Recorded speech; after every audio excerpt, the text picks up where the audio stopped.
Hey guys, welcome to Bada Boom. I'm Chris. We have a special episode today.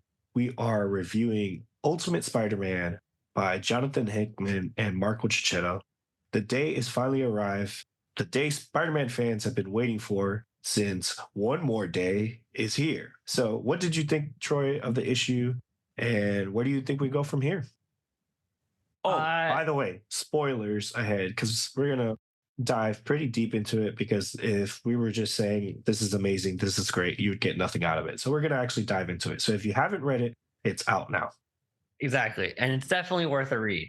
I didn't really know like what this was going to be about. And I was like, all right, cool. We're probably going to walk into Spider-Man being Spider-Man already. And we get the idea that, Peter Parker's, he's like in his 30s, maybe late 30s, maybe even early 40s in it.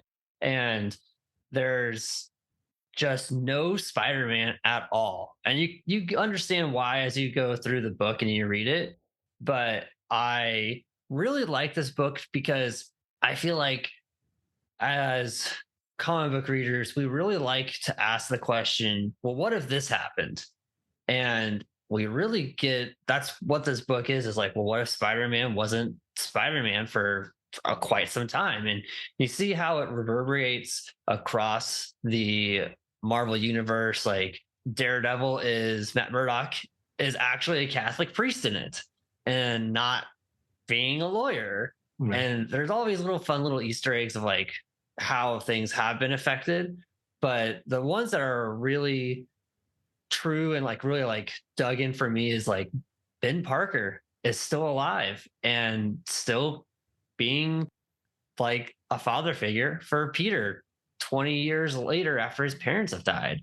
And these are like some bigger questions and like bigger situations that I don't think we really have seen a lot for Peter in the past. It's like he's Spider Man, but something else kind of happens. And this is like, no, he's just not Spider Man yet. And now he is going to be. But it's always interesting, I think, when we see these what if issues, because in our own personal lives, we like to think, well, what if this was happening? What if this was going on? Or what if we're actually living the life you're supposed to live? And whenever you ask what if, you're thinking of something that isn't actually ever supposed to happen. And that's kind of what Peter kind of dives into towards the end of this issue is how do I realize that what I'm doing is not who I'm actually supposed to be? And how do I explore a what if of who I'm actually supposed to be? Yeah. And in this instance, you get an explainer. It's explained before and kind of at the end of the issue that the maker, the evil ultimate version of Reed Richards, had denied, had kept the spider from biting Peter all those years ago. And that has reverberated throughout the Ultimate Universe and has kind of set up this new Ultimate Universe. It's a great issue and it kind of makes you want to dive into Hickman's Ultimate Invasion, which I haven't read. But after reading this issue, I'm like, I gotta read it. But if you haven't read it, it does a good job of explaining those things. And one thing you brought up was Ben Parker being alive. And what I found funny about Uncle Ben being alive is, I mean, it's not funny, but Aunt May's dead. But what's funny about that is like I feel like I've watched Aunt May die more than Uncle Ben in the last 5 years. She's Yeah. died in the movies, she's died in the video games, and now in the comics. So it feels like, hey, like we heard you guys, you're tired of seeing Uncle Ben get shot. So we're gonna do this a little bit differently. But yeah, I love the issue because what it does is Hickman, who's known for sort of really understanding these characters and doing big, he saved the X-Men, he's saved the Fantastic Four, the Avengers. Now it's time, it's Spider-Man's turn. And I think one thing he does really well is get back to basics. And he addresses some of the things I think fans have been clamoring for a long time. People have been complaining that Peter hasn't been able to live an adult life like the people who read Spider-Man. And I think towards the end, it really hits that home when, Peter and MJ are having that conversation about, hey, I haven't felt the same. I feel like something's out there for me that I have to grab it. And when Tony Stark, the son of the adult Tony Stark, leaves that message for him, and the orb with, you know, radioactive spider in it. He's telling him like, hey, like, yes, you were supposed to live this life and it was taken from you. And it almost feels like Jonathan Hickman is talking to the audience there, like, hey, like, this is where Spider-Man was supposed to be, you know. He was supposed to grow old and tell new and exciting stories about what life is with MJ and kids, but that was taken from him, you know. So I think it was great to address it. I think it was really speaking to the fans in that instance. And, you know, Marco Cicchetto, his art is really amazing, you know, just to see Peter with the beard. And there's some really great like character moments, you know. JJ is does not hate Exactly. does not hate Peter, is actually Ben's best friend, and they started the Daily Bugle together. So there's some really cool things that are set up here. You know, JJ and Ben, you know, quit the Daily Bugle because they're getting a lot of pressure from the board. And who's on that board? Kingpin. You know, so that's an interesting. And the funeral that's happening because there was a terrorist attack where Aunt May had died and the Osborns had died. You get to see Harry, who's, you know, speaking for his parents and stuff. Like, you see that, you're like, oh wow.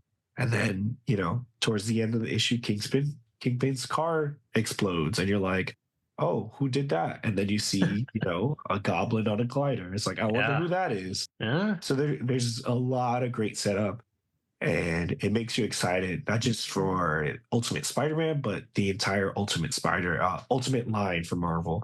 I think they have an opportunity to tell some really engaging stories, and part of why I feel like comics is kind of in a weird spot right now. There aren't that many things to get excited about, and I feel like Ultimate Spider-Man is that. It's something we're talking about right now.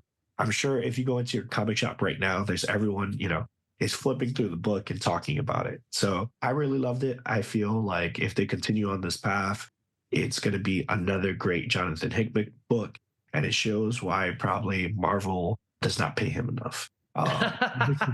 But, you know, again, also credit to Marco Cicchetto, who, you know, draws a really great like New York City. Their run on Daredevil, I feel like, is going to be, even though it recently ended, amazing. So I think Spider-Man is the perfect fit for them, and I love the book.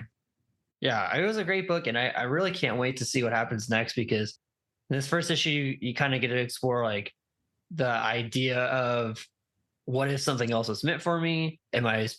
There's something always kind of bothering Peter throughout the book, or this issue, of like he needs to be doing more, but doesn't know what that is. And once he finds out what he can be, who he can be the Spider-Man. I think in the next couple issues, we'll kind of explore what it's like to have a lot of things that a lot of people already want. Like he's got a great family, he has a great wife, great kids, and like has a great job, all that stuff that like most people kind of strive for. And now he has like this opportunity to be something that it seems like he's actually really secretly kind of passionate about. And it's like, how do you choose which one to pursue, and how do each one of those affect each other? Like he's like in his mid 30s and he's like given superpowers. It's like, how do you kind of balance those things? And I think that's where we will hopefully explore those in the upcoming issues, which I'm super excited for. Yeah. So speaking of that, like, what do you think is going to happen in issue two? You know, honestly, I think there's going to be some sort of confrontation with Harry, and unique origin story of like, okay, now I'm Spider-Man. How does this stuff work? Like, how does the suit work? And you know, those are always fun things to read and see those like moments of discovery for those characters. But there'll probably be, I think, a battle between, is this person going to be a friend or are they going to be a foe? Who can I trust with this information? And how far can I go with certain people that I'm now being introduced to as a superhero individual? You know, Jameson may not be the person we think he is. He may just be loyal to Ben, or this may be his origin story. And as soon as Spider-Man comes on the street, he's like, I hate him. His whole new organization is going to be about tearing down Spider-Man. So are we going to start to see things kind of go back to how they were if he was actually bitten by the spider? We'll have to see, but I think it's going to be a good moment of discovery for this Peter Parker to understand who are my allies, who are my foes, and what sacrifices am I getting myself into now? Yeah. And, maybe we get the line, with great power comes great responsibility. And it's gonna be from Jameson. It's gonna be from Yeah. Jameson. No, yeah, I think the second issue is probably going to have a lot more action. This was definitely a lot more, setup and exposition. But again, it was great to see them acknowledge sort of why people are excited for this, and it was just a great, moment, when they're talking about like, hey, this is the life you were meant to. And if you know the Ultimate Universe, the Ultimate Universe started with Ultimate Spider-Man. So it'll be interesting to see how Spider-Man arriving in New York affects the wider Ultimate Universe, and what characters do we see? Hey, is Daredevil a character? We know we know Matt is blind in this. Well, I think so because he's wearing the sunglasses, but I think it's safe to assume that Matt Murdock is already blind. But is he already Daredevil? There's a Kingpin. So I'm excited to dive in, not just for the Spider-Man, but the implications of the wider universe. And I'm probably going to add Ultimate X-Men and Ultimate Black Panther to my pool. And if you're excited about Ultimate Black Panther, be sure to check out our interview with Brian Edward Hill, who is the writer of Ultimate Black Panther. So exciting stuff. But yeah, thank you guys for listening. Pick up Ultimate Spider-Man 1 by Jonathan Hickman and Marco Chechetto out now, and let us know what you think. And with that, bada boom. Bada boom.